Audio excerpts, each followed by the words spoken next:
کل ہماری بات پہنچی تھی کعبۃ اللہ میں بنو جرہم کے آنے تک. بنو جرہم طائف سے آئے تھے. یہ طائف ہے, یہ مکہ آئے تھے. بنو جرہم یہاں سے مکہ آ گئے تھے. تو یہاں آ کے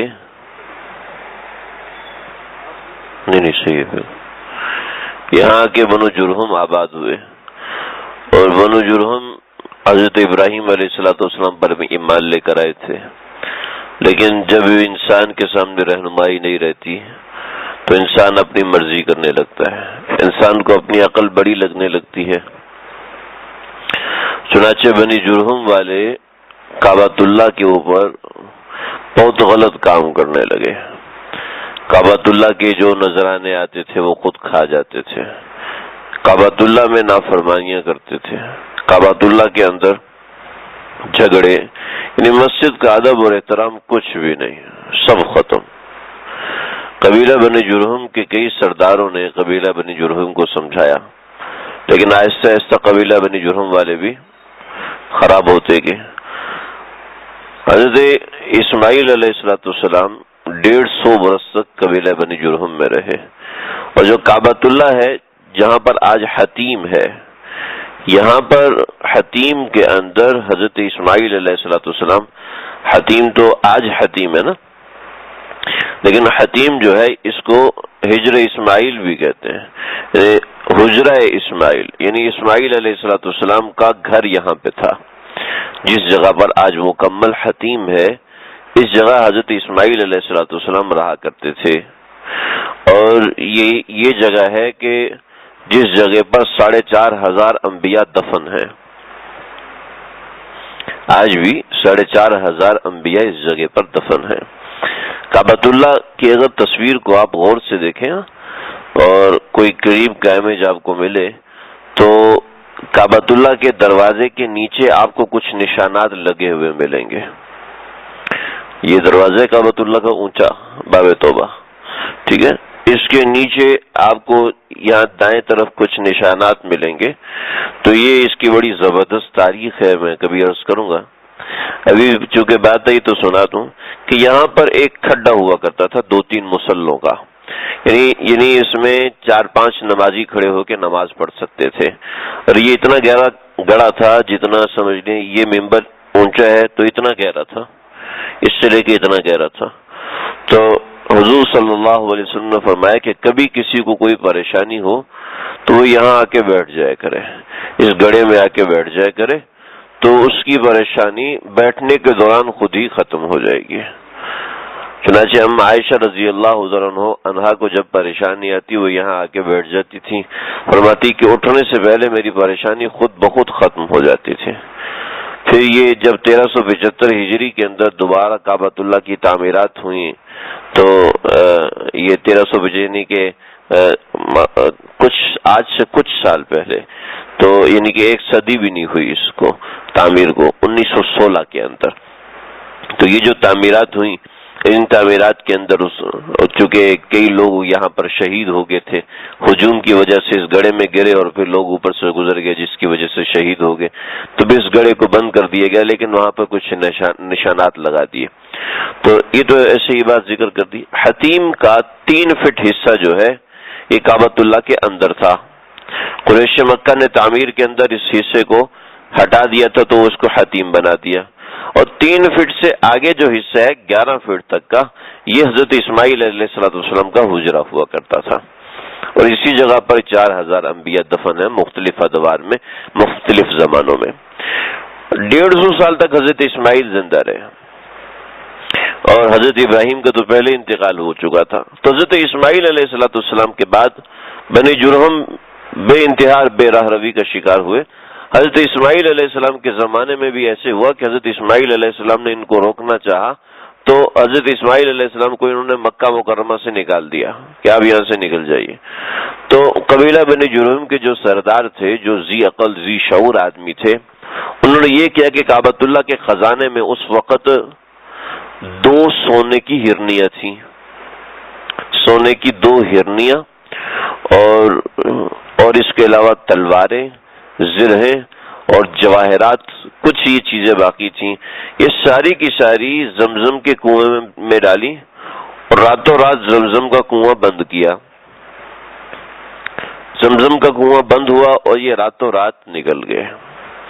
قبیلہ بنی جرہم والے تو اپنی مستیوں میں لگے ہوئے تھے، ان کے پاس نعمتیں بہت تھیں، ان کو اس چیز کا خیال نہیں رہا، اور اوپر سے قبیلہ بنو خزاع والوں نے حملہ کر دیا کہ تم لوگوں کی بے راہ روی بہت زیادہ ہو گئی، لہذا قبیلہ بنو خزاع والوں نے بنی جرہم پر اٹیک کیا اور قبیلہ بنی جرہم کو نکال کے باہر پھینک دیا۔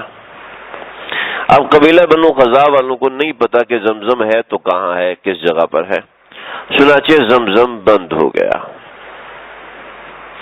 لیکن انہوں نے دوسری اصطلاحات بہت اچھی رکھی قبیلہ بنو خزاع والوں نے کہ کعبۃ اللہ کی صفائی ستھرائی اور یہ سب چیزیں بہت اچھے سے کرنا شروع کر دیں، اور کعبۃ اللہ کے ادب کی وجہ سے انہوں نے کھدائی نہیں کی کہ پتہ نہیں زمزم کس جگہ پر ہے، کس مقام پر ہے، چنانچہ انہوں نے اس کو ایسے ہی چھوڑ دیا۔ اس کے بعد ان کا ایک بنو خزاع کا ایک بہت بڑا سردار تھا عمرو بن لحی۔ عمرو بن لحی یہ بڑا زبردست سمجھدار زیرک آدمی تھا، لیکن کوئی کتنا بھی سمجھدار اور زیرک ہو، جب اس کے سامنے رہنمائی نہ ہوتا وہ مار کھا جاتا ہے۔ چنانچہ عمرو بن لحی نے بڑے زبردست کام شروع کیے۔ وہ یہ کام کیے کہ اس نے کعبۃ اللہ کے دائیں بائیں آگے پیچھے بے شمار جگہوں پر کنویں کھدوائے، اس میں سے پانی نکلا، لوگوں کی فلاح و بہبود کے لیے وہ کنویں جاری کروائے، مسلسل ان کی مینٹیننس کرواتا تھا، اور کعبۃ اللہ کے جتنے بھی راستے ہیں ان سب راستوں پہ ہر تقریباً 12 راستے تھے، ان 12 راستوں پہ 10-10 اونٹ روزانہ ذبح کرواتا اپنی جیب سے۔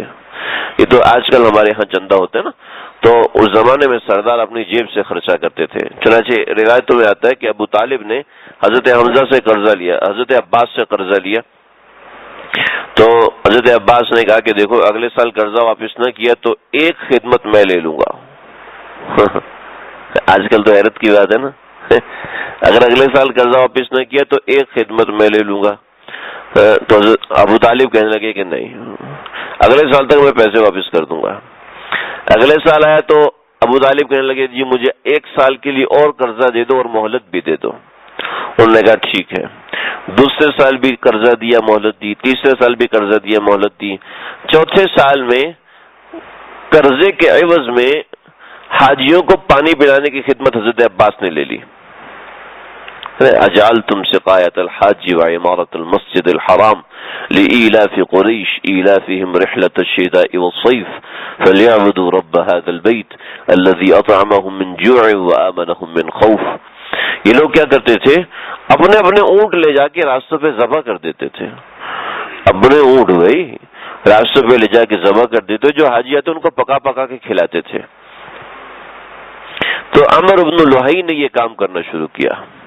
ایک مرتبہ عمرو بن لحی نے اتنے اونٹ ذبح کیے کہ مکے سے لے کے جدہ تک راستے میں لائن لگی تھی اونٹ ذبح کرنے۔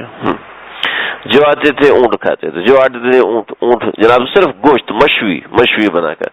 تو عمرو بن لحی نے یہ کام کیا، لیکن چونکہ یہ سردار طور اور جو بندہ سردار ہوتا ہے اور پھر سرداری میں کسی پہ بوجھ نہیں ہوتا، آج کل کے سردار تو لوگوں سے چندہ لے کے سردار بنتے ہیں نا، لوگوں سے ٹیکس لے کے بنتے ہیں، تو چونکہ بوجھ نہیں تھا تو لوگ اس کی بڑی عزت کرتے تھے، اور اتنی عزت کرتے تھے کہ اس کی بات کو کوئی نہیں ٹالتا تھا۔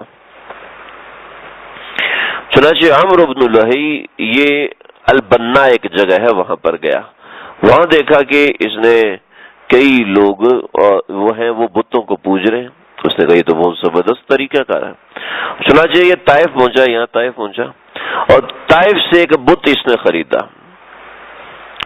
اور وہ بت اٹھا کے اس نے کعبۃ اللہ کے اندر لے آیا اور کہہ دیا کہ بھئی ہر بندہ اس بت کی پوجا کرے گا۔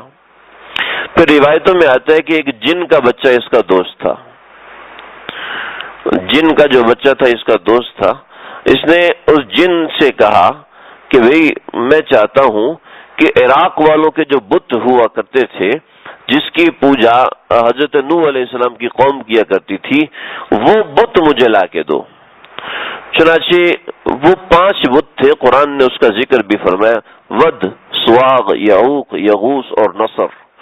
قرآن نے ان 5 بتوں کا ذکر کیا کہ قوم نوح ان کی پوجا کیا کرتی تھی۔ اصل میں بات یہ تھی کہ یہ قوم نوح کے اندر بڑے سمجھدار، بڑے نیک، بڑے عجیب و غریب قسم کی کرامت رکھنے والے لوگ تھے، اور یہ ہر مشکل موقع پہ لوگوں کی مدد کرنا، خدمت کرنا، ہر لحاظ سے تو لوگ ان کو بہت چاہتے تھے۔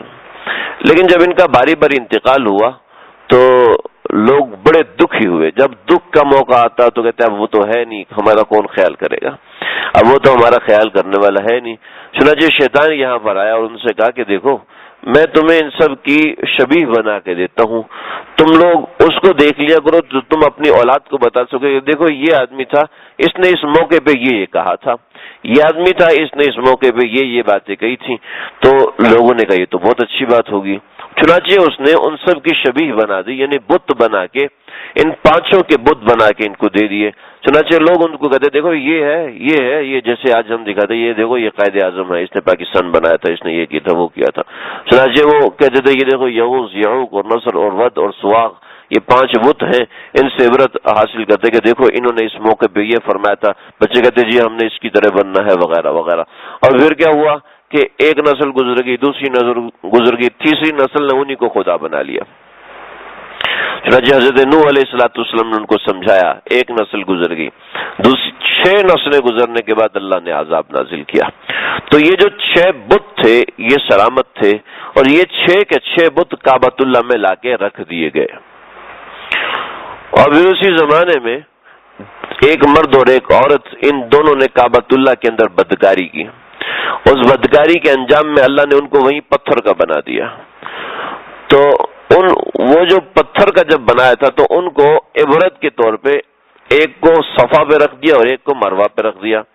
جو عمرو بن لوہی تھا اس نے کہا کہ ابھی دیکھو یہ بھی دوسرے بتوں کی طرح بت ہیں، لہذا ان کو لے اور حجر اسود کے سامنے سجا دو۔ چنانچہ حجر اسود کے سامنے لگا دیا گیا ان کو، اور پھر عمرو بن لوہی نے پورے عرب پر لازم کر دیا کہ جو قبیلہ ہم سے تعلق رکھنا چاہتا ہے وہ اپنا بت کعبۃ اللہ میں لا کے رکھ دے، اس سے ہمیں پتہ چل جائے گا کہ یہ ہمارے تعلق والے ہیں، اور جس سے ہمارا جھگڑا ہوگا ہم اس کا بت توڑ کے نکال دیں گے۔ چنانچہ جس کا ہم سے تعلق ہے، جو ہماری امان میں ان کے بت ہمارے کعبے میں رکھیں، جو ہماری امان میں نہیں ہے ان کے بت ہمارے کعبے میں نہیں۔ چنانچہ کعبۃ اللہ کے چاروں طرف 360 بت رکھ دیے گئے۔ نبی کریم صلی اللہ علیہ وسلم نے فرمایا کہ دین ابراہیمی کو سب سے پہلے توڑنے والا عمرو بن لوہی تھا۔ میں نے عرض کیا نا، سمجھدار ہونا، عقل مند ہونا یہ کوئی علامت نہیں ہے کہ بندہ کامیاب ہے، بلکہ جب تک انسان سیدھے راستے پہ چلنے والا نہیں ہوتا، جب تک انسان صحیح رہنمائی کے ساتھ چلنے والا نہیں ہوتا تو انسان عام طور پہ گمراہ ہو جاتا ہے۔ چنانچہ عمرو بن لوہی 350 سال تک زندہ رہا۔ 350 سال تک اس نے بنی قضاء پر حکومت کی۔ دوسری طرف آپ چلتے جائیں، 350 برس کے بعد قصی، یہ ہمارے نبی صلی اللہ علیہ وسلم کے خاندان کے بڑے ہیں، قصی بن کلاب، یہ قبیلہ بنی جرہم سے تھے، یعنی حضرت اسماعیل کی نسل میں سے تھے۔ یہ بڑے سمجھدار، زیرک، عقل مند تھے۔ انہوں نے کھلانے پلانے کے اندر، لوگوں کی خدمت کے اندر عمرو بن لوہی کو بھی پار کر دیا تھا۔ پھر قبیلہ بنو قضاء والے بنی جرہم میں شادی نہیں کرتے تھے کیونکہ آپس میں لڑائی تھی۔ وہاں پہ تو لڑائی کس بات پہ تھی؟ بھئی تیری چڑیا میرے درخت پہ آگے بیٹھی ہے، یہ تیرے درخت پہ ایک چڑیا آگے بیٹھی ہے، وہ میرے درخت پہ کیوں آگے بیٹھی ہے؟ جہالت تھی اس بات پہ لڑائی۔ جیسے آج کل ہم ماشاءاللہ پڑھے لکھے جاہل ہوتے ہیں نا، تمہارا جھنڈا ہمارے جھنڈے سے اونچا کیوں لگا؟ چلو جی لوگوں کو مار دیتے ہیں صرف اسی بات کے اوپر، صرف اس بات کے اوپر۔ یہ پشتو بولتا ہے تو یہ بیوقوف ہے، یہ احمق ہے، ان کو مار دو۔ اور یہ پنجابی بولتا ہے، ان کو پاکستان سے نکال، ان کو کراچی سے نکال دو، کہ یہ آپ جو پنجاب میں جاؤ، آپ کا صوبہ پنجاب ہے، ہمارا صوبہ سندھ ہے، سندھی بولنے والے یہاں پر رہیں گے۔ استغفر اللہ، یہ فضول قسم کی بات ہے جس کے اوپر آج کل قومیں اور نظریات بنے ہوئے اور جماعتیں بنی ہوئی اور بڑی بڑی جماعتیں بنی اور چندے لیتی ہیں، آپ سب جانتے ہیں۔ تو اس زمانے میں بھی یہ تھا۔ تو قصی اتنا سمجھدار تھا، اس کی شادی قبیلہ بنی جرہم میں ہو گئی، قبیلہ بنو خزاع میں ہو گئی، اور قبیلہ بنو خزاع والوں نے قصی بن کلاب کو سردار بھی مان لیا۔ چنانچہ سرداری واپس قبیلہ بنی جرہم کے پاس آ گئی، لیکن یہ قبیلہ بنی جرہم اس وقت تک قریش بن چکا تھا۔ یہ قصی بن کلاب بہت سمجھدار تھے۔ یہ قصی بن کلاب یہ وہ شخص ہیں جنہوں نے سب سے پہلے غار حرا میں جا کے عبادت کرنا شروع کی۔ کس کی عبادت کرتے تھے کوئی پتہ نہیں، بس کہتے تھے جس نے ساری کائنات کو پیدا کیا بس میں اس کی عبادت کرتا ہوں۔ لیکن بہرحال کوئی مضبوط بات نہیں ہے کہ یہ آیا دین ابراہیمی پر سلامت رہے یا نہیں رہے، لیکن انہوں نے اس نے کعبۃ اللہ کی جو خدمت کی وہ عام حالات اور عام معاملات سے بہت ہٹ کر تھی، اور سرید بنانا اور لوگوں کو کھلانا، کہ وہ تو صرف گوشت کھلاتے تھے، یہ روٹیاں بنا کے اس گوشت کے شوربے میں ڈالتے تھے، اور گوشت کے شوربے میں ڈال کے یہ لوگوں کو کھلاتے تھے۔ تو اس وجہ سے ان کے خاندان کا نام پڑ گیا بنو ہاشم، کہ ہاشم سے ہے سرید ہاشم سے ہے، تو سرید کو عربی میں ہاشم بھی کہتے ہیں۔ تو یہ بنی ہاشم تھے، یعنی سرید کھلانے والے تھے۔ اب ذرا وہ صورتحال دیکھیں کہ زمزم کا کنواں بند ہے، اور جو دوسرے کنویں عمرو بن لحی نے کھلوائے تھے وہ کنویں بھی آہستہ آہستہ سوکھ رہے تھے، تو عرب میں پانی کی قلت بہت زیادہ تھی۔ تو عبد المطلب کی جب سرداری آئی تو عبد المطلب کی سرداری میں ان کو بڑی فکر تھی کہ زمزم کسی طریقے سے دوبارہ آ جائے۔ 350 برس تک یا اس سے بھی زیادہ عرصے کے زمانے تک زمزم غائب رہا۔ یہ تو 350 برس عمر بن لحی کی عمر ہے نا، اس سے پہلے سے زمزم بہت، یعنی کہ کئی ہزار سال گزرے تھے زمزم کو ختم ہوئے، کسی کو اس کے آثار کا نہیں پتا تھا۔ تو میں بڑا مختصر عرض کروں گا تاکہ ہم آگے اپنے اصل موضوع پہ آ سکیں۔ عبد المطلب کو خواب آیا اور اس نے خواب دیکھا، یہ حتیم میں سوئے ہوئے تھے، تو ایک شخص نے کہا احفر البرا، برا کو کھودو، برا کہتے ہیں نیکی، ٹھیک ہے، نیکی کو کھودو، کہتے ہیں مل برا، نیکی کیا ہے؟ وہ آدمی چلا گیا۔ اگلی رات پھر خواب آیا، احفر حفرا، گڑھے کو کھودو۔ بھائی گڑھے کو کھودو کیا مطلب، کون سے گڑھے کو کھودو؟ وہ خواب آیا اور چلا گیا۔ پھر تیسرا آیا، احفر زمزم، زمزم کو کھودو، کہتے ہیں ما زمزم، زمزم کیا ہے؟ تو پھر اس نے بتایا کہ زمزم وہ ہے جس کا پانی کبھی ختم نہیں ہوتا، جس کے پانی میں شفا ہے، جس کا پانی ہزاروں لوگوں کے لیے کافی ہے۔ اس نے کہا کہ یہ زمزم کہاں پر ہے؟ تو اس نے کہا ما بین دم و فرس، جہاں پر خون ہوگا اور جہاں پر گوبر ہوگا اس کے درمیان ایک جگہ ہے، وہاں پر آپ کو ایک کالا کوا جس کا ایک پر سفید ہوگا، وہ اندہ نقرۃ الذباب، کہ جہاں پر کالا کوا جس کا ایک پر سفید ہوگا وہ ٹھوکر مار رہا ہوگا، یہاں پر زمزم ہوگا۔ سمجھ رہے؟ حضرت عبد المطلب صبح اٹھے، دیکھا ابھی گوبر اور وہ یہ کہاں ہے؟ کہیں بھی نہیں، گوبر اور خون یہ کہیں بھی نہیں مل رہا۔ کئی دن گزر گئے، بہت پریشان۔ تو اتنے دن گزرنے کے بعد انہوں نے ایک دن دیکھا کہ ایک آدمی ایک گائے لے کر آیا، اس نے اپنے بت کے پاس گائے ذبح کی، بت تھوڑے پیچھے لگے ہوئے تھے، بت کے پاس گائے ذبح کی، تو جہاں اس نے گائے ذبح کی تھی وہ گائے صحیح سے ذبح ہوئی نہیں، وہاں سے بھاگی اور بھاگ کے کعبۃ اللہ کے پاس آ گئی، اور کعبۃ اللہ کے پاس آ کے جہاں پر آج مقام ابراہیم ہے اس سے 20 فٹ پیچھے چلے جائیں، 20 فٹ پیچھے حجر اسود کی طرف چلے جائیں، تو وہاں پر آ کے گری اور اس نے وہیں پر چھری چلائی اور گائے کو ذبح کر دیا۔ جب چھری چلائی تو وہاں پر گوبر بھی رکھا ہوا تھا اور خون بھی گائے کا گر گیا۔ دیکھا یہ جو خون ہے اور گوبر ہے. پھر چونٹیوں کی ایک قطار درمیان میں جاری تھی اور ایک کوا آیا جس کا ایک پر سفید تھا. وہ آیا, اس نے ٹھوکر مارنا شروع کی. اس نے کہا ہاں یہ جگہ مل گئی, یہ جگہ مل گئی. انہوں نے اپنے بیٹے حارث کو پکڑا اور حارث سے کہا کہ آپ یہاں پہ کھڑے ہوں, حفاظت کریں, اور میں یہاں کھدائی کروں گا. چنانچہ عبد المطلب نے یہاں پر کھدائی کرنا شروع کی. جب کھدائی کرنا شروع کی تو لوگ آنا شروع ہوئے, کہتے بھئی یہ کیا ہے, آپ کیوں کھدائی کر رہے ہو؟ اس نے کہا مجھے میرا کام کرنے دو. کہا نہیں بھئی, ہم آپ کو کعبۃ اللہ کی بے حرمتی نہیں کرنے دیں گے, اس کی کھدائی نہیں کرنے دیں گے. انہوں نے کہا نہیں میں تو کروں گا. یہ اپنے بیٹے کو کہا کہ تم ان سب کو روکو اور میں یہ کھدائی اکیلے کرتا ہوں.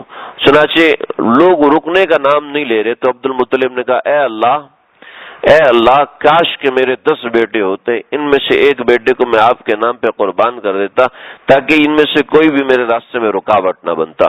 تو یہ دعا کی اور پھر اپنا کام شروع کر دیا. تھوڑی دیر میں وہاں پانی کے آثار ہونا شروع ہو گئے. جب پانی کے آثار ہونا شروع ہوئے تو قریش نے کہا کہ بھئی یہ کیا نکالا؟ اس نے بتایا کہ یہاں پر زمزم تھا جو آج سے ہزاروں سال پہلے یہاں پر بند کر دیا گیا تھا. تو قریش مکہ نے کہا کہ بھئی دیکھو یہ تو ہمارا حصہ ہے, اس میں ہمارا حصہ بھی ہوگا. کہ نہیں بھئی, حصہ تو میرا ہوگا کیونکہ اشارے مجھے ملے ہیں اللہ کی طرف سے اور معاملہ میرے ساتھ ہوا ہے اور فکر مند میں تھا. تمہارا حصہ اس میں سے کہاں سے آ گیا؟ انہوں نے کہا نہیں بھئی حصہ تو ہمیں دینا پڑے گا. انہوں نے کہا ایسا کرتے ہیں کہ کسی بندے کو حاکم بنا لیتے ہیں, کسی بندے کو درمیان میں حاکم بنا لیتے ہیں جو ہمارا فیصلہ کرے. اس بات کے درمیان ایک اور بات سنا دوں. عبد المطلب سے اوپر اگر چلے جائیں کہ عبد المطلب بن ہاشم بن عبد مناف بن قصی بن کلاب بن مرہ بن کعب بن لوئی بن غالب بن فہر بن مالک بن کنانہ بن خزیمہ بن مدرکہ بن الیاس بن نذر بن نزار بن معد بن عدنان. یہ جو عدنان ہے نا, عدنان کا بیٹا تھا معد کے اوپر کچھ لوگوں نے حملہ کیا جو قبیلہ بنی جرہم کے لوگ تھے. ان معد کے اوپر لوگوں نے حملہ کیا اور یہ جو معد تھا یہ حضرت موسیٰ علیہ السلام کا امتی تھا, ان کے اوپر ایمان رکھے ہوئے تھا.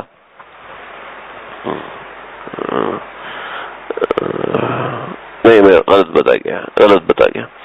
یہ معد والوں نے حضرت موسیٰ علیہ السلام کے کچھ امتیوں پہ حملہ کیا اور انہوں نے جا کے حضرت موسیٰ کو بتایا کہ جی ہمارا مال اور ایسا ویسا. حضرت موسیٰ نے سے دعا کہا کہ آپ ان کے لیے بد دعا فرمائیے. حضرت موسیٰ علیہ السلام بد دعا کرنے لگے تو اللہ رب العزت نے فرمایا کہ نہیں, اس خاندان کے لیے بد دعا نہ کرنا, اس لیے کہ اس خاندان میں آگے جا کے ایک نبی آنا ہے جو کہ وجہ کائنات ہے صلی اللہ تعالی علیہ وسلم. تو اللہ نے حضرت موسیٰ نے عرض کیا اللہ جی آپ ان کے خاندان کا اتنا پاس رکھے ہوئے, آپ مجھے بھی اس امت میں سے بنا دیجیے, مجھے بھی آپ اس امت میں شامل فرما دیجیے. تو یہ معد جو تھے ان کے زمانے میں ایک اور آدمی تھا جس کا بھی ذکر آئے گا کہ ان کی آپس میں کچھ جھگڑا ہوا تھا. تو ان کا جو آپس میں صلح کروائی تھی اس شخص کا نام تھا ستیح اس شخص کا نام تھا. ستیح ایک عورت کا شاگرد تھا جس کا نام فاطمہ تھا. یہ ان کی بڑی لمبی عمریں تھی. بعضوں نے لکھی کہ اس کی عمر 750 سال تھی اور جو فاطمہ اس کی استانی تھی اس کی عمر اس سے بھی زیادہ تھی. اور وہ اتنی سمجھدار تھی کہ پورا عرب اس کی سمجھداری کو مانتا تھا. اس نے صرف ایک شخص پہ تھوک پھینک دیا تھا تو وہ اتنا سمجھدار ہوا کہ اس نے کئی نسلوں کے جھگڑے سے ہی کروائے. تو یہ خود کتنی سمجھدار ہوگی فاطمہ. تو یہ فاطمہ, لوگوں نے کہا کہ ہم ایسا کرتے ہیں کہ فاطمہ کے پاس جاتے ہیں. تو پوچھا کہ فاطمہ کہاں ہے؟ تو بتایا جی فاطمہ تو ابھی مدینے میں ہے, یعنی یثرب میں ہے. وہاں جا کے پتہ کیا کہ وہ خیبر کی طرف نکلی ہوئی ہے. خیبر کے راستے میں صحرا تھا. تو یہ لوگ اس صحرا کے راستے پہ چلے تو راستے میں سب کا پانی ختم ہو گیا. عبد المطلب کے ساتھ جو 3 لوگ تھے ان کا پانی, تو عبد المطلب کے ساتھ 8 لوگ تھے اور جو دوسرے قریش مکہ تھے, دوسرے مکہ کے لوگ تھے, ان کے پاس کوئی تھے 10-12 لوگ. تو قریش عبد المطلب کے ساتھ جو 8 لوگ تھے ان سب کے پاس پانی ختم ہو گیا. جب پانی ختم ہوا تو بڑے پریشان ہوئے، صحرا میں پانی کے بغیر سفر ممکن ہی نہیں۔ کہا کہ اب کیا کریں، کیسے کریں، ممکن نہیں ہے۔ نے کہا بھئی اب تو سوائے مرنے کے اور کوئی راستہ نہیں ہے۔ ان لوگوں سے کہا تم ہمیں پانی دے دو، کہا نہیں بھی ہم تو پانی نہیں دے سکتے، اگر ہم تمہیں پانی دیں گے ہم خود مر جائیں گے۔ صحرا کا سفر ہے، پتہ نہیں کتنا لمبا چلتا ہے، ہم کچھ نہیں کہہ سکتے۔ چنانچہ انہوں نے یہ کیا کہ کہنے لگے کہ بھی ایسا کرتے ہیں اپنے اونٹوں کو بٹھاؤ اور ریت کو کھودو اور اس کھودی ہوئی ریت میں لیٹ جاؤ، جب کبھی انتقال ہو جائے، کسی ایک کا انتقال ہوتا ہے تو دوسرا اس پہ مٹی ڈال دے گا، تو آخر میں صرف ایک آدمی بچے گا جس کی لاش کی بے حرمتی نہیں ہوگی، باقی سب کی لاش کی بے حرمتی ہونے سے بچ جائے گی، کم از کم ہم ایسا کر لیتے ہیں۔ چنانچہ سب گڑھے کھودے اور گڑھے کھود کے اس کے اندر لیٹ گئے۔ 2 سے 3 دن گزرے تھے کہ عبد المطلب جس جگہ پر اپنی اونٹنی کو بٹھائے ہوئے تھے وہ اونٹنی بھی لاغر تھی، یعنی کہ اتنی بھی ہمت نہیں تھی اس کو ذبح کر سکیں، پکا سکیں کہ اس سے کچھ بن سکے، اس کے پیٹ سے پانی نکال سکیں، کوئی ایسا چارہ نہیں تھا۔ تو اس اونٹنی کے نیچے سے پانی نکلنا شروع ہوا۔ اونٹنی کو کھڑا کیا تو اس کے جو پاؤں تھا، کھر تھا، اس کے نیچے سے ایک چشمہ بہنا شروع ہوا، اور وہ چشمہ اتنا تیز تھا کہ انہوں نے جانوروں کو پانی پلایا۔ اونٹ جو ہے پانی سیو کر لیتا ہے، اور جانوروں کو پانی پلایا، خود پانی پیا، اپنے برتن بھرے، اور پھر وہاں سے چلے اور فاطمہ بنت تیمور کے پاس پہنچے، اور فاطمہ کے پاس پہنچے اور کہنے لگی کہ مجھے یہ بتاؤ کہ تمہارے راستے میں کیا ہوا؟ کہا راستے میں یہ ہوا کہ عبد المطلب کی اونٹنی کے نیچے سے پانی نکلا ہے۔ کہا اللہ نے فیصلہ تو خود کر دیا، تو میرے پاس کیا فیصلہ لینے آئے ہو؟ زمزم کا کنواں عبد المطلب ہی کی ملکیت میں ہوگا، اس سے جو کچھ بھی نکلے گا اس کا فیصلہ یہی کرے گا۔ چنانچہ یہ لوگ واپس آئے اور پھر سب نے مل کے زمزم کا کنواں کھودا۔ جب زمزم کا کنواں کھودا تو اندر سے سونے کی ہرنیاں، ڈھالے اور تلواریں، یہ سامان نکلا۔ تو انہوں نے کہا بھئی دیکھو زمزم کے پانی پہ تو تمہارا حق ہے، لیکن اس کے اوپر ہمارا بھی حق ہے۔ انہوں نے کہا ایسا کر لیتے ہیں کہ قرہ ڈال لیتے ہیں، قرہ ڈالتے ہیں۔ چنانچہ 3 قرے ڈالے، ایک میں 3 قرے، یعنی کئی قرے ڈالے، اس میں سے 3 قرے نکالے، تو 8-10 قرے ڈالے، اس میں سے 3 نکالے۔ ان 3 قروں کی ترتیب یہ رہی کہ جو سونے کی ہرنیاں تھیں وہ کعبۃ اللہ کی ملکیت میں آئیں، اور جو ڈھالے اور تلواریں تھیں وہ عبد المطلب کے ہاتھ میں آئیں، اور جو کفار مکہ تھے جو دوسرے قریش سے، ان کے ہاتھ میں چھڑکنا آیا، کچھ بھی نہیں آیا، خالی آیا تھا۔ چنانچہ ان کو کچھ بھی نہیں ملا۔ چنانچہ یہاں جب زمزم نکلا تو کعبۃ اللہ میں آبادی کی کثرت ہونے لگی، لوگوں کا ہجوم آنے لگا۔ یہ بات آپ یہاں تک رکھ لیں۔ اس کے بعد ہم تھوڑا سا دوسری طرف جاتے ہیں، جو میں آپ کے سامنے یہ تصویر بھی بنا کے لایا ہوں کہ کعبۃ اللہ کے اندر نبی صلی اللہ علیہ وسلم کی آمد سے پہلے کیا کچھ ہوا۔ ایک یہ منظر ہے، اور دوسرا جو منظر ہے وہ جو عالم کا، کائنات کا، ان سب کا مرکز کعبۃ اللہ جو بن رہا ہے وہ کس طریقے سے بن رہا ہے کہ ذو نواس یوسف ایک بادشاہ تھا جو یہ یمن میں رہتا تھا۔ یہاں پر اب یہ دیکھ رہے ہیں، اس کو ذرا سمجھ لیجیے گا، یہ سمندر ہے، یہ پورا علاقہ سمندر ہے، وہ آپ کا کراچی ہے، یہ ہمارا کراچی ہے، ٹھیک ہے، یہ مسقط ہے، یہ ابوظہبی ہے، یہ عمان ہے، یہ قوم عاد کی جگہ ہے، یہ یمن ہے، یہ پورا کا پورا یمن ہے، اور یہ جو ہے مدینہ ہے، یہ مکہ ہے، یہ جدہ ہے، یہ جدہ ہے یہاں پر۔ تو یہاں پر ایک بادشاہ تھا ذو نواس یوسف، اس بادشاہ نے اپنا تسلط بنایا ہوا تھا کہ سب لوگ مجھے سجدہ کریں گے، اور اس نے اپنے تسلط کے لیے ایک جادوگر کو رکھا ہوا تھا۔ جادوگر کے پاس جادو اور اس طرح کی دوسرے ٹونے تھے۔ وہ جب بوڑھا ہو گیا تو اس نے کہا کہ اپنی سلطنت میں سب سے سمجھدار لڑکا مجھے دے دیجئے، میں اس کو اپنا جادو سکھا دوں گا تاکہ وہ آگے کام کر سکے۔ چنانچہ عبداللہ بن تامر، یہ ایک لڑکا تھا نوجوان، عبداللہ بن تامر کا انتخاب ہوا، اور عبداللہ بن تامر نے جادوگری سیکھنا شروع کر دی۔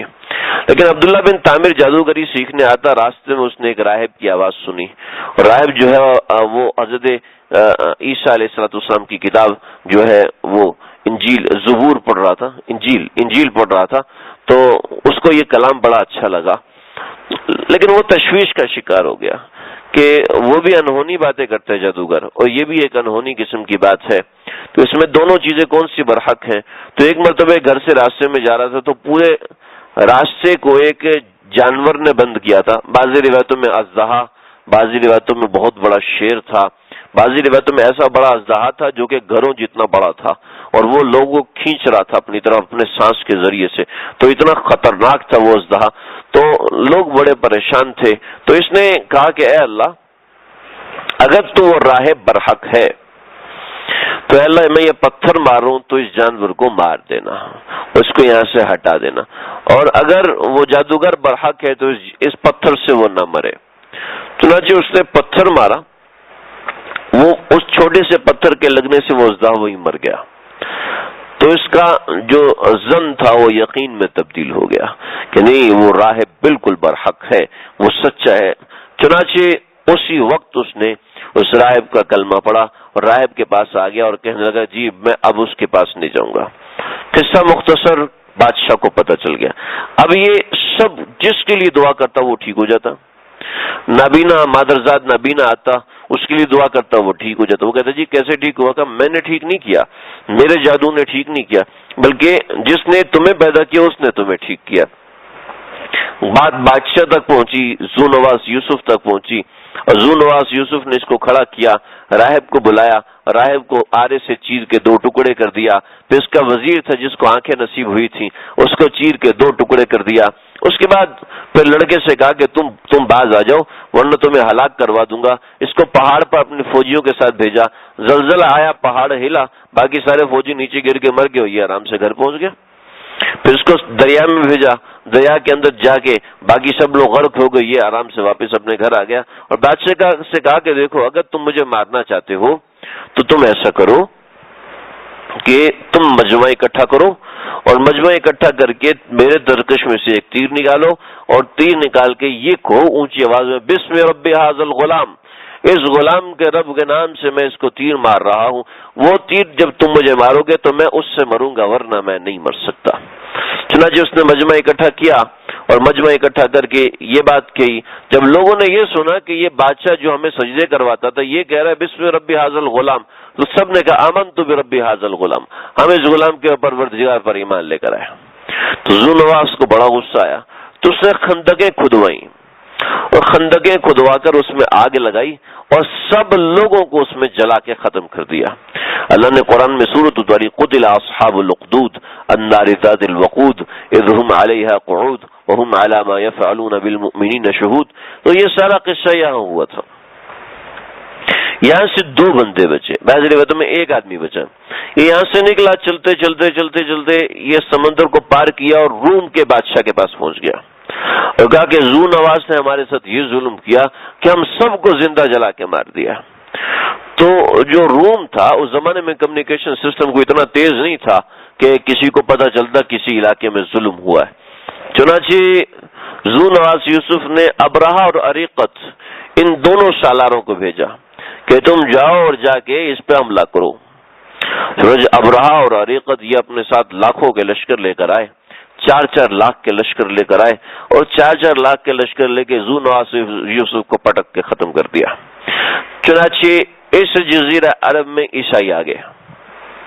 پہلے یہاں پر سارا دین ابراہیم تھا، یہاں پر بت پرستی ہو گئی، یہاں پر بادشاہ پرستی ہونا شروع ہوگی، بادشاہ پرستی ختم کر کے یہاں پر عیسائیت آ گئی، عیسائیوں کے ساتھ یہودی بھی لگے لپٹے درمیان میں آ گئے۔ تو اس ایریے کے اندر، اس علاقے کے اندر بت پرستی یہاں پہ شروع ہوئی اور عیسائیت یہاں پہ آئی۔ یہودیت کیسے آئی؟ یہودیوں کو پتہ چل رہا تھا کہ اس علاقے میں ایک نبی آنے والا ہے، چنانچہ یہودیوں نے اس علاقے میں رہنا شروع کیا اور اس مدینہ میں آ کے ان لوگوں نے پڑاؤ ڈالا۔ ایسا ہوا کہ مسئلہ اتفاقاً ہوا کہ ان کا بادشاہ تھا، بادشاہ کا بیٹا، جو بادشاہوں کی اولادیں ہوتی ہیں، جو لاڈلی اولادیں ہوتی ہیں، وہ اتنی سمجھدار نہیں ہوتی، انہوں نے یہاں پہ آ کے مدینہ پہ اٹیک کیا کہ میں تھوڑا لوٹ لاٹ لوں گا، یہ کمزور سے لوگ ہیں، ان کو ختم کر کے پیسے ویسے لے کے آگے نکل جاؤں گا۔ تو مدینے والوں نے اس کو قتل کر دیا۔ جب مدینے والوں نے قتل کیا تو بادشاہ کو پتہ چلا میرے بچے کو قتل کر دیا، اچھا اب میں نہیں چھوڑوں گا۔ بادشاہ نے ان پر اٹیک کیا، جب ان پر اٹیک کیا تو جناب یہ مقابلے پہ بڑے مضبوط تھے مدینے والے، وہ مار نہیں کھائی، پورا دن مقابلہ کیا، رات کو آ کے انہیں کو کھانا کھلا رہے ہیں۔ تو یہ کیا، ہم تمہیں مارنے ہیں اور تم ہمیں کھانا کھلا رہے ہو، کیا کریں، تمہارے مہمان بھی تو ہو نا، دن کو ہمارے دشمن ہو، رات کو ہمارے مہمان ہو، تو ان کو رات کو کھانا کھلاتے، ان کے زخموں کی پٹی کرتے، اگلے دن پھر لڑائی ہوتی۔ 8 دن تک جنگ لڑی رہی، 8 دن تک جنگ لڑتے رہے۔ 8 دن کے بعد بھائی تم لوگ کون ہو، اتنے بڑے بادشاہ کا مقابلہ کر رہے ہو؟ تو کہا کہ بادشاہ سلامت اپنے ساتھ یہ یہودی ہیں، انہیں سے پوچھ لیں کہ ہم کون لوگ ہیں، کیونکہ بادشاہ سلامت ہم اس علاقے کو ختم نہیں کر سکتے۔ کبھی کیوں؟ کہ میں تو اس کو اینٹ سے اینٹ بجا دوں گا، میرے بچے کو انہوں نے قتل کیا۔ لگے کہ اس علاقے میں ایک نبی نے آنا ہے، اس شہر میں ایک نبی نے آنا ہے، اور اللہ نے ان لوگوں کو اس کے استقبال کے لیے بھیجا ہوا ہے، لہذا آپ کچھ بھی کر لیں ان کو ختم نہیں کر سکتے۔ اچھا، کہا چلو ٹھیک ہے، تو ایسا کرو کہ کچھ علماء یہود آپ ہمارے حوالے کر دیں تاکہ ہم ان کو اپنے ساتھ رکھیں۔ چنانچہ یہ لوگ یہاں سے نکلے مدینہ سے اور یہاں سے گزرے، تو انہوں نے کہا سنا ہے کعبۃ اللہ میں لوگ نذرانے چڑھاتے رہتے ہیں، تو ہم یہاں پر حملہ کرتے ہیں۔ یہاں پر حملہ کیا، یہاں پر اس زمانے کوئی سلطنت کا سسٹم کوئی ایسا نہیں ہوا کرتا تھا عرب کے علاقے میں، چنانچہ یہاں پر انہوں نے جب ان کی نیت خراب ہوئی تو اللہ نے ان کے اوپر رات کر دی۔ اب صبح کا انتظار کرے، صبح ہی نہیں ہو رہے، 3 دن گزر کے صبح ہی نہیں ہو رہی، آندھی چلتی ہے، بالکل اندھیرا ہو جاتا ہے، صبح کے وقت رات تک ایسا ہی رہتا ہے، پھر رات ہوتی ہے، صبح ہی نہیں ہو رہی، کیا کریں؟ تو پیغام بھجوایا مدینہ میں، یا پوچھ کے یہ ہمارے ساتھ کیا ہے؟ تو کبھی راستے میں ایک شہر ہے، اس کے بارے میں تم لوگوں نے کوئی غلط بات تو نہیں سوچی؟ ہم نے سوچا تھا کہ مکے والوں کو لوٹتے ہوئے چلے جائیں گے، تہامہ اس کا نام، وہ مکے کا نام تہامہ تھا، ہم نے سوچا کہ تہامہ والوں کو لوٹتے ہوئے چلے جائیں گے۔ کہا نا نا نا نا نا، ان کو کبھی نہیں لوٹنا، جس نبی کی وجہ سے یہ شہر بچے اس نے یہی تو پیدا ہونا ہے۔ اچھا، کہا میں کیا کروں، یہ تو میں نے اتنا غلط ارادہ کیا، اب میری رات کیسے ختم ہوگی؟ ارے تم ایسا کرو، چادریں باندھو اور جا کے اس کعبہ کا طواف کرو۔ کہا نہیں، یہ میں نہیں کر سکتا، یہ تو میں نہیں کر سکتا، لیکن میں اس کی تعظیم کے لیے کچھ کروں گا۔ چنانچہ اس نے کعبۃ اللہ کے اوپر غلاف چڑھا دیا اور کچھ علماء کو مقرر کر دیے کہ جو دائیں بائیں علاقوں میں رہیں کہ جب نبی کا ظہور ہو تو مجھے بتائیں۔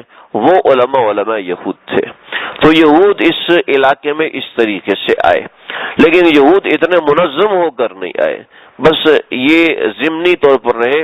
جب ہجرت مدینہ کی اللہ کرے گا، آپ دعا کریں مجھے بھی وقت مل جائے اور ہم اس کے اوپر بات کر سکیں، جب یہود مدینہ کے حوالے سے بات ہوگی تو اس حوالے سے میں انشاءاللہ تفصیل عرض کروں گا کہ یہود مدینہ کے کونوں میں رہتے تھے۔ آج بھی یہودی کہتے جی یہ علاقہ ہمارا، یہ علاقہ ہمارا، حالانکہ ایسا کچھ بھی نہیں تھا، خیبر بھی ان کا نہیں تھا۔ یہ لوگ خیبر میں جا کے اللہ کے نبی نے پناہ دی تھی کہ وہاں جا کے آباد ہو جاؤ، پھر خیبر سے بھی حضرت عمر نے ان کو نکال دیا تھا رضی اللہ تعالیٰ عنہ۔ چنانچہ عیسائیت یہاں پر آگئی کہ ابرہا اور اریقت یہ دونوں عیسائی تھے، چونکہ رومی تھے اور رومی سارے کے سارے عیسائی تھے، تو ابرہا اور اریقت یہاں پر آگئے۔ اب جو 2 سالار ہیں، ظاہری بات ہے 2 سالار ہیں، تو 2 سالار میں سے ایک ہی کی بات چلے گی نا۔ تو نے کہا جی، ابرہا کہنے لگا جی مجھے بڑا مانو، اریقت کہتے جی مجھے بڑا مانو۔ اریقت بڑا بہادر آدمی تھا اور ابرہا تھوڑا بزدل قسم کا تھا، تو اریقت نے کہا کہ ایسا کرتے ہیں تم اپنا لشکر لاؤ، میں اپنا لشکر لاتا ہوں، دونوں لشکروں کے درمیان ہم دونوں مقابلہ کرتے ہیں، ہم میں سے جو جیت گیا وہ بادشاہ بن جائے گا۔ اچھا، بہت اچھا۔ چنانچہ لایا گیا، جب لایا گیا تو ابرہا اور اریقت دونوں ایک دوسرے کے آمنے سامنے ہوئے، اور اریقت نے پہلا وار کیا تو ابرہا پیچھے ہٹا تو اس کی ناک کٹ گئی، تو ناک کٹے کو کہتے ہیں اشرم، تو ابرہا کو بعض دفعہ کہتے ہیں ابرہا الاشرم کہ نکٹا، یعنی کہ ناک کٹا ہوا تھا یہ۔ اور جب اس کی ناک کٹی تو اب اریقت دیکھنے لگا کہ شاید اس کو کچھ ہوش آ جائے، خیال آ جائے، تو یہ اپنے ارادے سے باز آ جائے۔ اس کو پتہ ہے سمجھدار تو یہ ہے نہیں، بیوقوف سا ہے، سمجھدار تو نہیں ہے، یعنی کہ جس قدر اریقت سمجھدار تھا ابرہا تو اس قدر سمجھدار نہیں تھا، اگر سمجھدار ہوتا تو کعبۃ اللہ پہ چڑھائی کرتا۔ تو اریقت نے کہا، لیکن پیچھے سے ابرہا نے اپنے غلام کو اشارہ کیا، اس نے پیچھے سے نیزہ مارا، اریقت کو وہیں پر قتل کر دیا۔ جب اریقت وہاں قتل ہوا تو ابرہہ کی سرداری کا خود بخود اعلان ہوا. جب بادشاہ روم کو پتہ چلا کہ اس نے وہ اریقت کو مار دیا، یار وہ تو بہت سمجھدار بڑا سر ویسا تھا، اس نے کہا کہ دیکھ ابرہہ، جب تک میں تیری پیشانی کے بال وہاں کی یمن کی مٹی میں نہیں ملاؤں گا مجھے چین نہیں آئے گا. اور میں تیری پیشانی کے بال مٹی میں، یہ کنایا ہے کہ میں پیشانی کے بال مٹی میں ڈالوں گا، گردن کاٹ کے مٹی میں ڈالوں گا، یہ مطلب ہے اس کا. تو ابرہہ جو تھا اس نے کہا یار یہ تو مسئلہ گڑبڑ ہو گیا. جب بادشاہ روم چڑھائی کرے گا، ذرا بتا میرے پاس تو 8 لاکھ ہے اور بادشاہ روم کے پاس تو 40-50 لاکھ ہے، وہ میرے اوپر چڑھائی کرے گا، میری تو خیر نہیں. تو اس نے کیا کیا، اس نے پیغام بھیجا کہ بادشاہ سلامت، میں آپ کا غلام ہوں، میں آپ کا شاگرد ہوں، میں آپ سے کہاں بغاوت کر سکتا ہوں. وہ تو اریقت کا دماغ خراب ہوا تو مجھ پہ حملہ کیا تو میں مجبوراً اس کو مارا، ورنہ میں تو کچھ نہیں کر سکتا. لیکن آپ نے چونکہ قسم کھا لی ہے تو اب ایسا کریں، یہ یمن کی مٹی ہے اور یہ میرے بال ہیں، اب اپنی قسم پوری کرو، میرے بالوں کو اس مٹی میں ڈال دیجیے، آپ کی قسم پوری ہو جائے گی. جب کوئی بادشاہوں کی ایسی چاولوسی کرتا ہے تو بادشاہ ظاہر بات خوش ہو جاتے ہیں. جب بادشاہ خوش ہوا اس نے کہا چلو ٹھیک ہے میں سلطنت تمہارے نام لکھتا ہوں. تو یہ یہاں پر ایسا معاملہ ہوا، یہاں پر ابرہہ مستحکم ہو گیا. پھر ابرہہ نے دیکھا کہ یمن کے سارے لوگ یہاں پر حج کرنے کے لیے جاتے ہیں، مکے میں جاتے ہیں. کبھی یہ تو بات ٹھیک نہیں ہے، وہ تو ہمارے غلام در غلام ہے، وہ تو ہم سے اتنے چھوٹے ہیں، تو یہاں پر یہ لوگ کیوں جاتے ہیں، ہم یہاں پر بنا لیتے ہیں صنعاء کے اندر. چنانچہ اس صنعاء کے اندر اس نے بہت بڑا گرجا گھر بنایا اور بڑا عالیشان، بڑا خوبصورت اور خوشبوؤں کا اہتمام کیا. تو جو لوگ کعبۃ اللہ کے مجاورین تھے انہوں نے کہا اس کو خیر نہیں ہے، انہوں نے وہاں جا کے پوٹی کر دی اندر جا کے. اور ایسا ہوا کہ وہ قریب میں بیٹھ کے آگ جلا کے آگ سینک رہے تھے تو وہ آگ اڑی اور جو تھا ان کے صنعاء کے اندر جو گرجا تھا اس کی دیوار کو لگی اور دیوار کو آگ لگ گئی. تو ابرہہ کو بڑا غصہ آیا، اس نے کہا اچھا یہ ان کا یہ حرکت ہوگی کہ انہوں نے آ کے ہمارے کعبہ پر چڑھائی کی، اب ہم ان کے کعبہ پہ چڑھائی کریں گے، اب ہم ان کو ختم کریں گے. چنانچہ اس نے بادشاہ روم سے اجازت مانگی. اس نے کہا حبشہ کا بادشاہ تمہاری مدد کرے گا. حبشہ کے بادشاہ نے اپنے ہاتھیوں کو بھیجا کہ ہاتھی لے جاؤ اور ان کے ذریعے سے اٹیک کرنا اور کسی کو نقصان نہ پہنچانا. چنانچہ یہ بڑا خطرناک لشکر جرار لیا اور لشکر جرار لے کر یہ یہاں سے نکلا، صنعاء سے جازان پہ آیا. جازان پر ایک عربوں کے لشکر نے اس کا مقابلہ کیا لیکن عربوں کا لشکر کچھ بھی نہیں کر سکا. اور پھر جازان سے آگے بنا ابہا پر ایک اور لشکر نے حملہ کیا. تو جب اس نے دیکھا کہ عرب تو پیچھے ہٹنے والے نہیں ہیں تو سارے علاقوں میں جو چیزیں سب پکڑنا شروع کرتی ہیں، سب جگہ حملہ کرنا شروع کرتی ہے تاکہ کوئی ہمارے اوپر مقابلہ نہ کر سکے. چلو جی یہاں پر پہنچا، اس نے طائف پیغام بھیجا کہ دیکھو، یا طائف والوں نے اس کے پاس پیغام بھیجا، دیکھو تمہیں کعبۃ اللہ پہ حملہ کرنا ہے تو کرو لیکن ہمارے ساتھ کوئی تعارض نہیں کرنا، ہم بنی ثقیف والے ہم اتنے خطرناک ہیں. یہ اصل میں تو اس سے ڈر رہے تھے، ابرہہ سے ڈر رہے تھے کہ ابرہہ، ظاہر بات ہے عربوں کے اندر جو جنگ ہوتی تھی نا وہ کیسے ہوتی تھی، ایسے ہوتا بھائی لڑنے جانا، آجو سارے، ٹھیک ہے، وسیم بھائی بھی آ رہے ہیں، عدنان بھائی بھی آ رہے ہیں، ایاز بھائی بھی آ رہے ہیں، سارے آئے لڑائی کرنے کے لیے. ایک کہہ رہا ہے میں چھوڑوں گا نہیں، دوسرا کہتا ہے میں اس کی ٹانگوں سے پکڑ کے گھسیٹوں گا، اتنا ماروں گا. اور وہ سامنے والے کو نا سارے پہلی صف میں ننچک والے، دوسری صف کے اندر وہ گتکے والے، تیسری صف میں تلوار والے، چوتھی صف میں گن مین. اب ان کا مقابلہ ہم مکوں سے تھوڑی کر سکتے ہیں، کیوں بھائی؟ تو عرب تو ایسے ہی لڑتے تھے اور وہ ٹرپنگ کے ساتھ آتے تھے، باقاعدہ فوجوں کے ساتھ آ کے مقابلہ کرتے تھے. چنانچہ وہ ان کے مقابلے میں تو ہار رہے تھے، بنی ثقیف والے تو کچھ بھی نہیں تھے. میرے استاد فرماتے دیکھو کیا ہوا، فرماتے دیکھو سارا عرب اس سے ڈر گیا، عرب کو کراس کرتا ہے نا، سارا عرب اس سے ڈر گیا اور کہا کہ جاؤ مکہ چلے جاؤ. مکہ والے بھی ہٹ گئے، ٹھیک ہے، اور یہی مکہ والے تھے چلنا شروع ہوئے اور تباہی مچا دی. یہ تباہی مچاتے وہ روم تک چلے گئے. کیا فرق تھا؟ کوئی ٹیکنالوجی تھی ان کے پاس، صرف ایک فرق تھا، کلمہ لا الہ الا اللہ محمد الرسول اللہ. صرف ایک فرق تھا اور کچھ بھی فرق نہیں تھا. نہ فوجیں تبدیل ہوئی تھیں، نہ ٹروپنگ سسٹم تبدیل تھا، کچھ بھی تبدیل نہیں تھا، صرف ایک تبدیلی تھی، لا الہ الا اللہ، بس. سمجھ رہے؟ یہ سب ڈر رہے ہیں ابرہہ سے. ابرہہ طائف پہنچا اور طائف والوں سے کہا کہ ہمیں ایک وہ دے دیں، گائیڈ دے دیں. طائف والوں نے گائیڈ دیا تو وہاں پر مکہ کا رہنے والے ایک سردار وہ بھی قید تھا. اس نے دیکھا کہ بھئی اس کے تو حالات خطرناک ہیں، چنانچہ وہ اس سے پہلے ایک مسئلہ سمجھے. راستے میں لوگوں کے جتنے بھی جانور تھے سب اٹھانے لگے، تو اس میں عبد المطلب کے 200 اونٹ بھی تھے، وہ بھی اٹھا لیے. تو ابرہہ کے پاس عبد المطلب آئے تو لوگوں نے بتایا کہ مکے کا سردار آپ کے پاس آ رہا ہے. تو اس نے کہا ہاں شاید اب مذاکرہ کرے، شاید اب معافی مانگے. تو ظاہر بات ہم تو رکیں گے نہیں. تو جب عبد المطلب آئے ابرہہ کے پاس تو ابرہہ ان کے جاہو جلال کو دیکھ کر رہ نہ سکا، کھڑا ہو گیا. کھڑا ہوا تو اس کو کہا یار یہ تو میں ایسے ہی کھڑا ہو گیا. محدثین نے لکھا ہے کہ عبد المطلب پر حضور صلی اللہ علیہ وسلم کا نور چمک رہا تھا، پیشانی پر عبد المطلب کے آقا صلی اللہ علیہ وسلم کا نور چمک رہا تھا. چنانچہ اس نور نے ابرہہ کو مجبور کیا کہ وہ کھڑا ہو جائے. اب ابرہہ اگر اپنے تخت پہ ساتھ بٹھاتا تو ظاہر بات ہے واپس جانا پڑے گا. بادشاہوں کے بھی کچھ طور اتوار ہوتے ہیں. تو وہ خود نیچے آیا اور نیچے عبد المطلب کے ساتھ بیٹھ گیا. فوجی اوپر بیٹھے، یہ نیچے بیٹھا ہوا، بادشاہ نیچے بیٹھا ہوا. کہ کیوں نہ ہوتا، ہمارے آقا نے اپنے قدموں میں تو بٹھانا تھا نا ابرہہ کو. چنانچہ نیچے بیٹھا ہوا ہے اور جناب باتیں کر رہے ہیں. تو عبد المطلب سے کہنے لگا جی کیا مطالبہ لائے؟ کہ میرے 200 اونٹ واپس کر دو. کہ میں آپ کے اکرام میں ایسے کھڑا ہو گیا، آپ اتنے عظیم آدمی ہیں اور آپ صرف 200 اونٹ مانگ رہے ہیں، یہ کیا بات ہے؟ کبھی بات یہ ہے کہ اونٹ میرے، اس کو میں جانتا ہوں، میں لینے آ گیا. اور کعبہ جس کا ہے وہ اس کو جانے، اس کا کام جانے، وہ خود ہی آپ کو سیدھا کرے گا. چنانچہ 200 اونٹ واپس کیے.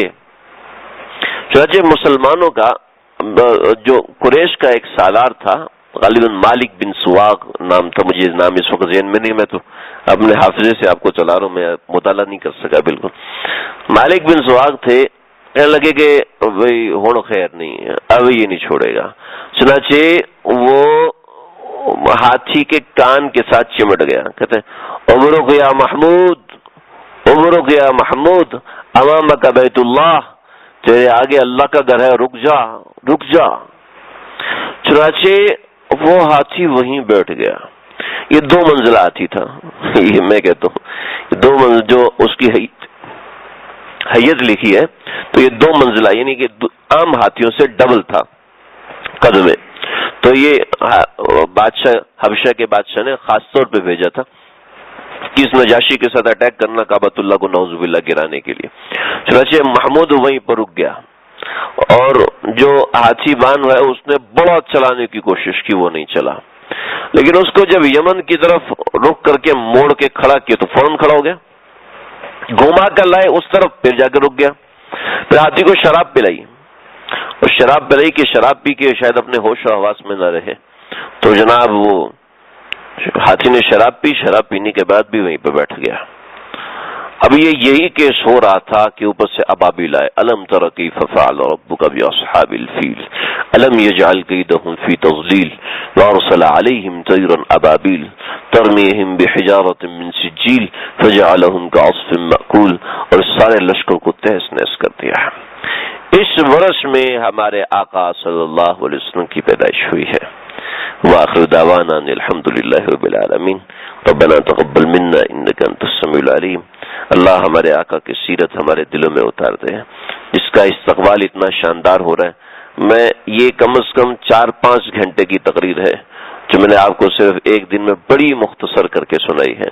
ہو سکتا ہے آپ کو مزہ نہ آیا ہو تو، لیکن میں چاہوں کہ 10 دن کے اندر کچھ یہ چیزیں میں سنا دوں، مجھے اس کی برکت حاصل ہو جائے، آپ حضرات کو سماعت کی برکت حاصل ہو جائے. اللہ سمجھنے کی عمل کرنے کی توفیق دے. بسم اللہ الرحمن الرحیم. اللهم ربنا تقبل منا انك انت السميع العليم وتب علينا انك انت التواب الرحيم. اے اللہ ہمارے آقا کی سیرت ہماری زندگی کا حصہ بنا دیجیے۔ اے اللہ اپنے پیارے حبیب سے سچی اور پکی محبت، تڑپ والی محبت، جذبے والی محبت، لگن والی محبت عطا فرما دیجیے۔ اپنے محبوب کے پیار کے قابل بنا دیجیے۔ اے اللہ ان تک اطلاع پہنچا دیجیے کہ اس مسجد میں ان کے کچھ چاہنے والے، کچھ ان سے محبت کرنے والے، اللہ پتہ نہیں سچی ہے یا جھوٹی ہے، لیکن اے اللہ اس کے نام کی محبت ہے اور کسی کے نام کی محبت نہیں ہے۔ اے اللہ ہمارے آقا تک پیغام پہنچا دیجئے۔ ان کا ذکر خیر سننے والے کچھ لوگ جمع ہیں، ان کو ہم سے خوش فرما دیجئے، ان کے قلب کو ہم سے خوش فرما دیجئے۔ ہم نے بہت دل دکھا دیے، ہر پیر کو، ہر جمعرات کو ہمارے گندے عمل دیکھ کے پتہ نہیں کتنا دل دکھتا ہوگا ہمارے آقا کا۔ اے اللہ ان کو ہم سے خوش کر دیجئے۔ آپ بھی ہم سے راضی ہو جائیے، اب بھی ہم سے راضی ہو جائیے۔ ہمارے عمل تو کچھ نہیں، ان الفاظ کو ہی آپ قبول کر لیجئے، ان اوقات کو ہی آپ قبول کر لیجئے۔ جو لوگ بیٹھے ہوئے ہیں، بوڑھے لوگ بیٹھے ہیں، جوان لوگ بیٹھے ہیں، نوجوان بیٹھے ہوئے ہیں، ان کی جوانیوں کو قبول کر لیجئے، ان کے سفید بالوں کے طفیل ہمارے بیٹھنے کو قبول کر لیجئے، ہمارے بیٹھ جانے کو، ہمارے تھوڑے سے وقت گزار دینے کو، اللہ کے حبیب کی یاد میں اس تذکرے کو چھیڑ دینے کو اللہ جی قبول کر لیجئے۔ اللہم ربنا تقبل منا انک انت السمیع العلیم وتب علینا انک انت التواب الرحیم، وصلی اللہ تعالی علی خیر خلقہ محمد وآلہ وصحبہ اجمعین برحمتک۔